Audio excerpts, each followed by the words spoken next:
இன்றைக்கி நம்ம பார்த்தீங்கன்னா tea time snacks recipe butter biscuit தான் செய்ய போகிறோம். வாங்க எப்படி செய்யலான்னு பார்க்கலாம். நல்லா முறுமுறுன்னு கிறிஸ்பியாக அவ்வளோ டேஸ்டியாக இருக்கும். இதுக்கு 1/2 கப் பட்டர், அன்சால்டட் பட்டர் எடுத்துக்கோங்க. ரூம் டெம்பரேச்சரில் இருக்கிற பட்டரை ஆட் பண்ணிக்கோங்க.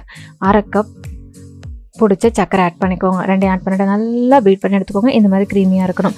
1/2 table spoon baking powder, 1/4 table spoon baking soda, 1 பின் சால்ட்டு, 1/2 டேபிள் ஸ்பூன் ஏலக்காய் தூள் எல்லாமே ஆட் பண்ணிவிட்டு 1 கப் கோதுமையை ஆட் பண்ணிவிட்டு நல்லா மிக்ஸ் பண்ணிக்கோங்க. மிக்ஸ் பண்ணிவிட்டு இப்போ 2 டேபிள் ஸ்பூன் நல்லா காய வச்சு ஆற வச்ச பாலை மிக்ஸ் பண்ணிவிட்டு நல்லா இந்த பக்கத்துக்கு பனஞ்சு எடுத்துகிட்டு இந்த மாதிரி ஒரு கட்டர் இருந்தால் கட்டரில் யூஸ் பண்ணிக்கோங்க. அப்படி இல்லைனா கையிலேயே உருட்டி நமக்கு தேவையான ஷேஃபை வந்து ரெடி பண்ணி எடுத்துக்கலாம். இல்லைனா டம்ளர், பவுல் எதனாலையும் வச்சு நீங்கள் ஷேஃப் கட்டர் பண்ணிக்கலாம்.